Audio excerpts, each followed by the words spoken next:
अस्सलाम वालेकुम। आज मैंने आप लोगों के साथ शेयर किया एक ऐसी नान खटाई की रेसिपी जो मुंह में जाती ही एकदम से घुल जाएगी। ना ज़्यादा मीठा ना ज़्यादा हार्ड, एकदम परफेक्ट बेकरी स्टाइल। और इसकी सबसे ख़ास बात ये है कि इसका टेक्सचर देख करके आप भी इसे एक बार घर पे ज़रूर ट्राई करना चाहेंगे। लेकिन रेसिपी को शुरू करने से पहले मैं आप लोगों से ये बोलना चाहती हूँ कि अगर आपको मेरी ये रेसिपी वीडियो पसंद आती है तो वीडियो को पूरा देखने के बाद इसे लाइक, शेयर और सब्सक्राइब करना है। और साथ ही साथ मुझे ये कमेंट करके ज़रूर बताइएगा कि मेरी रेसिपी वीडियोस अगर आप फॉलो करते हैं तो आपकी वो रेसिपी कैसी बनती है। तो इतनी सारी बातें करने के बाद चलिए अब हम रेसिपी को शुरू करते हैं। तो इस मज़ेदार सी नान खटाई की रेसिपी को बनाने के लिए मैंने यहाँ पे लिया है 225 ग्राम घी। देखिए घी जो मैंने इसके लिए इस्तेमाल किया है वो रनी कंसिस्टेंसी में आपको दिख रहा होगा, तो ऐसा ही घी आपको भी लेना है। इसे मैंने हल्का सा 15 से 20 सेकेंड के लिए बिल्कुल थोड़ा सा फेंटा है और अब इस घी को हमें रख देना है 15 से 20 मिनट के लिए फ्रीज में, ताकि जो घी है वो अच्छे से ठंडा और थोड़ा सा सेट भी हो जाए। देखिए 15 से 20 मिनट में घी जो है वो अच्छी तरह से सेट हो गया है। तो इसमें अब हमें डालना है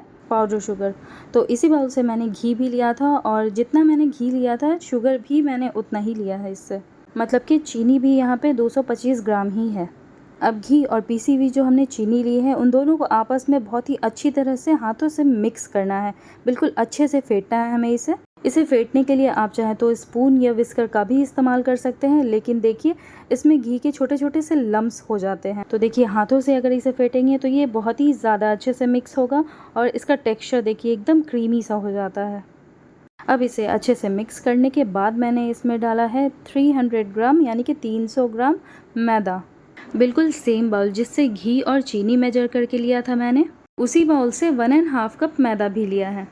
अब मैं इसके अंदर डाल रही हूँ 4 टेबलस्पून बेसन, जो बड़ा वाला चम्मच आता है ना उससे डालना है। ये एकदम बेकरी स्टाइल परफेक्ट बने इसके लिए हमने इसमें जितनी भी चीज़ें डाली हैं वो बिल्कुल मेजरमेंट के साथ ही डालनी है। अब जिस चम्मच से हमने इसमें बेसन डाला है बिल्कुल उसी चम्मच से 2 टेबलस्पून डालना है सूजी। बारीक वाली सूजी है तो डायरेक्ट डाल लीजिएगा, अगर मोटी सूजी है तो थोड़ा सा ग्राइंडर में इसे बारीक करके डालिएगा। इसके टेस्ट को बैलेंस करने के लिए चुटकी भर डालेंगे नमक, 1/4 टीस्पून डाला है बेकिंग सोडा और 1/4 टीस्पून ही डाला है बेकिंग पाउडर। इसकी अच्छी खुशबू के लिए डाला है 1 से 2 पिंच हरी इलायची का पाउडर। थोड़ा सा डाला है नट्स जिसमें है चॉप किया हुआ पिस्ता और बारीक चॉप किया हुआ आमंड्स। अब सारी चीज़ों को हमें अच्छे से करना है मिक्स, इसका एक डो तैयार करना है। और इस डो को तैयार करने के लिए हमें इसमें दूध या पानी की ज़रूरत नहीं है। घी और चीनी की वजह से ही इसमें बहुत ही अच्छी बाइंडिंग आ जाएगी। देखिए मैं आप लोगों को इसका एक बिस्किट का शेप बना के दिखाती हूँ। देखिए कितना परफेक्टली बिस्किट जैसा शेप बन गया है इसका। एक चीज़ का बहुत ही ध्यान रखिएगा कि ओवर नीट मत कीजिएगा इसे। सभी चीज़ों को आपस में अच्छे से मिक्स करने के बाद ही आप इसे शेप दे दीजिएगा, जैसा भी आप शेप दे देना चाहते हो। तो इसे हमें करना है बेक। तो इसके लिए मैंने एक जाली वाले बर्तन को ग्रीस करके और उस पर डाल दिया है बटर पेपर। आपके पास बटर पेपर घर पे ना हो तो आप प्लेन पेपर को भी ऑयल से ग्रीस करके इस्तेमाल कर सकते हैं। अब जैसे माइक्रोवेव में हम किसी चीज़ को बेक करने के लिए प्री हीट करते हैं, बिल्कुल वैसे ही मैंने कढ़ाई में डाल दिया है नमक, जिसे मैं अक्सर ही बेकिंग के लिए इस्तेमाल करती हूँ, और उसी में रखा है एक बेकिंग स्टैंड। अब गैस के फ्लेम को 2 मिनट के लिए हाई पे रखेंगे और तब तक हम तैयार कर लेंगे हमारे सारे नान खटाई को। इसे बेक करने के लिए आप मोटे वेसल का ही इस्तेमाल कीजिएगा जिसका बेस थोड़ा मोटा हो। फिर आप ऐसा कर सकते हैं कि आप नीचे पहले एक मोटा तवा रख दें और उसके ऊपर जिसमें आप इसे बेक करना चाहते हो वो बर्तन रखिएगा, जिससे ये जलेगा नहीं और एकदम लो फ्लेम पे बहुत ही अच्छी तरह से बेक हो जाएगा। मेरी रेसिपीज़ को बनाते वक्त अगर आपको कभी भी परेशानी आए तो आप बेझिझक मुझे कमेंट बॉक्स में पूछ सकते हैं, मैं फ़ौरन ही इंशाल्लाह आपको जवाब दूंगी। सारी नान खटाई को तैयार करके रख लिया है मैंने और इसके ऊपर लगाने वाली हूँ एक कोटिंग, जिसके लिए लिया है मैंने 1 अंडे की जर्दी और उसमें डाला है pinch of edible orange food colour. अब इस मिक्सचर को तैयार किए हुए हमारे नान खटाई के ऊपर एक एक कोट लगा देना है।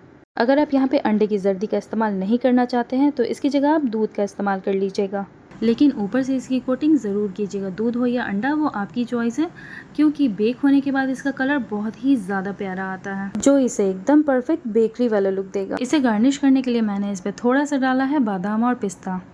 अब ये बेक होने के लिए बिल्कुल तैयार है, तो इसे बहुत ही केयरफुली आपको उस बर्तन में ट्रांसफर कर दीजिएगा जिसमें आपको इसे बेक करना है। एकदम एहतियात से कीजिएगा क्योंकि हमने इस बर्तन को प्री हीट किया है तो ये बहुत ही ज्यादा गर्म होगा। अब इसे हमें 20 से 25 मिनट के लिए एकदम लो फ्लेम पे बेक करना है।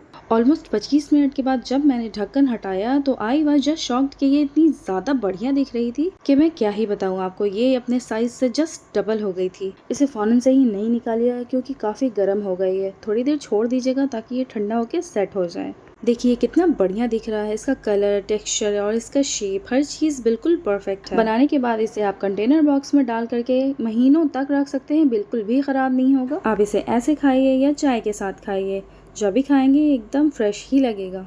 इस रेसिपी में जो भी बेस मटेरियल हमने डाला है सबका अपना एक अलग रोल है। हमने मैदा डाला है, बेसन डाला है जिसकी वजह से इसका कलर इतना प्यारा आया है, और सूजी जिसकी वजह से ये इतनी ज्यादा क्रम्बली है। आप भी सारी चीजों को माप करके लीजिएगा तो जब भी आप नान खताई बनाना चाहेंगे तो आपकी भी नान खताई बिल्कुल ऐसी ही बनेगी। तो एक बार ट्राई जरूर कीजिएगा। वीडियो देखने के लिए शुक्रिया। अल्लाह हाफिज।